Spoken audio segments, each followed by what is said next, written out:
Everybody, Shabbat Shalom and happy feast of dedications from the Hebrew Jamaican Coolie. The video I wanted to make right now, I'm hoping that I have enough space to make it, but I'm going to get quick to the topic. I want to talk about the abuse immigrants face by American women. Black women, white women, it don't matter. There are people that are extremely physically abusive to immigrant boyfriends. Right? I'm talk about the man part because I'm going to hear about the women part. Anyway, I want to talk about this because, I think it's very, very important. I've seen so many stories, heard so many horror stories about women abusing men in every way, shape, and form that they can. Even Jamaican women that get them papers, them abuse people that don't. And that's why I don't hang around Jamaican people when I come here. I don't hang around my own people because there's a evil that's within them to abuse those that don't have, right? And I don't hang out with people that are Jamaican here. You understand? Because normally even back home I wouldn't even hang out with them because we're in a totally different class. It don't matter if you have more than me here. Back home you're a classless person. I still wouldn't hang with you. There are many people here in America that made a very good life for themselves. They have more than I do, but they're very classless. They still don't know how to behave.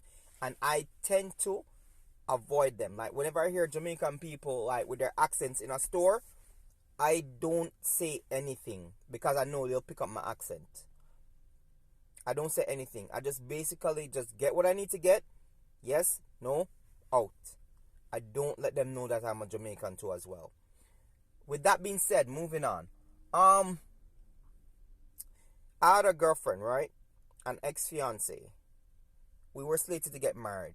One night on our birthday, we basically went out to grab some drinks. She was drinking super heavy. Super, super heavy. Till I basically said to her, that's enough, we need to go home. Mind you, I don't drink. I am not really a heavy drinker because I can't manage it. And one of the main reasons I kind of stay away from it is because my father was a drunkard. And because of that, many things that were negative happened to our family because of my father and his drinking. You understand? I'm not going to hide that. I'm not going to protect our family in that way. You understand? Things need to be said. I'm not holding on to that. You understand? Anyway, we got home back to our apartment. At that time, we were like living at Linwood Gardens. So anybody who lives between Cheltenham and Philadelphia, you know Linwood Gardens. Very nice place. Very upscale place. In any case, she started to argue and curse that how I was like a wimp for not drinking and this like that. But I basically said to her, well, one of us has to be sober to drive us home. You understand? Because in the past, she's gotten a DUI, right? She's gotten a DUI, which means driving under the influence. Right? So I basically say, yo, I'm going to be the sober driver and drive us home. She's upset with that. So she starts to try and bully me and force me to drink. And basically said to me how, yo, you need to drink and yo, you're a PUSSY, you're a wimp and stuff like that. You need to drink and yo, this is the first time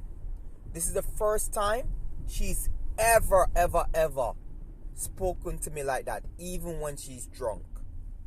You understand? She's never like, this is the first time she's actually angrily spoken to me drunk.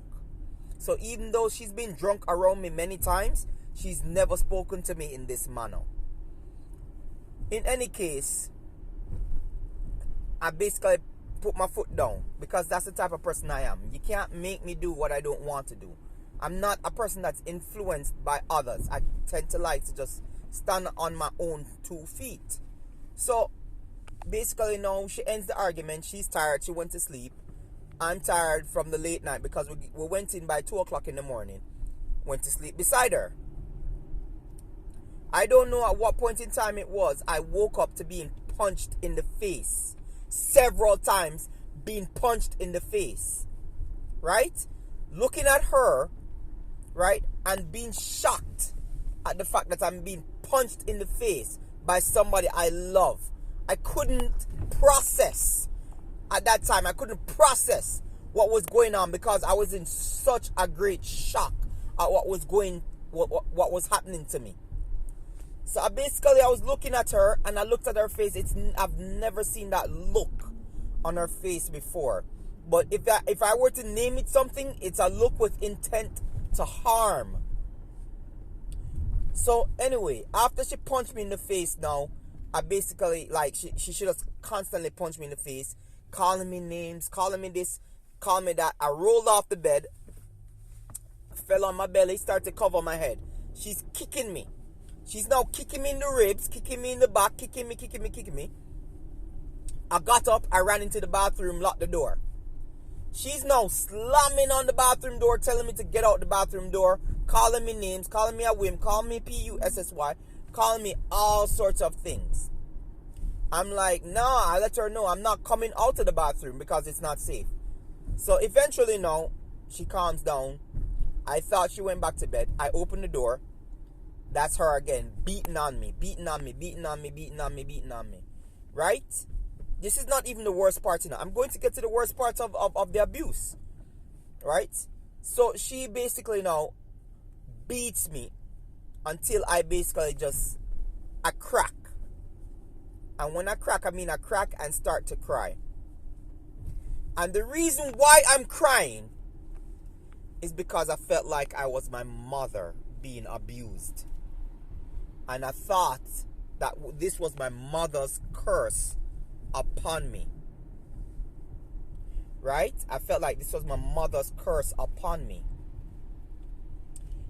So I basically started to cry. And I felt like I was my mother. I got images of my mother, like crying, sitting down against the wall and crying, covering up her face. I did the same thing. She continues to wail on me. Punch me, kicking me, everything, disrespecting me, condescendingly talking to me, berating me, calling me all sorts of names. Eventually it ends. She goes back to sleep. Apparently probably she was still drunk. I go to the living room and lay down on the floor. I didn't even lay down on the couch. I laid down on the floor because I felt so much shame. I didn't even want to go into the couch. I laid on the couch, and I laid on the floor, and then when I woke in the morning, she was sitting on the couch. And I stood up with my blackened eye, and I still have pictures of it too. And I'll save those pictures forever. Because if for any reason she wants to lie about anything like that, should we come across paths again, I have the proof. I even have videos of the instances after that she still abused me. Anyway, and this is just going to be part 1, you know, right? Because part 2 is going to come up. So, I stood up and I said to her, I'm leaving you. I am leaving you. Right? I said to her, I don't abuse people and I'm not going to allow you to abuse me. I am leaving. She basically smirks at me and said to me, you're not going anywhere. I own you. Right? And this is what a lot of Americans think. Because of the status of America, because of you being an immigrant, coming to America and wanting a better life for yourself, there are a lot of women up here that abuse men physically and every other way that they can abuse them, they abuse them. So she tells me I'm not going anywhere. She goes into the bedroom, goes into my duffel bag and pulls and takes my passport. She took my passport, which means that I can't leave America. I can't go anywhere because my ID, and I'm not out of status yet, you know. I'm not out of status. So basically, I can leave America and still come back. Right? So she took my passport. She drove it to her mother's house. This is after the fact, though, that I've gotten it back. She told me what she did with it. She drove it to her mom's house, and she basically hides it there, thereby trapping me with her. All right? I had to call out of work that day because I just had started working as a gymnastics coach at a gym in downtown Philadelphia. The owner of that gym in Philly in Movement, she can confirm my story. Her name is Sarah. She can confirm my story. You can ask her about the Jamaican guy that used to work for her and ask her what happened to him if he got abused. And she probably still has that email with the pics of my eye being swollen that I sent to her. Anyway, this is just part 1. I'm going to go on to part 2 after this. This is the Hebrew Jamaican Coolie. Peace. I'm out.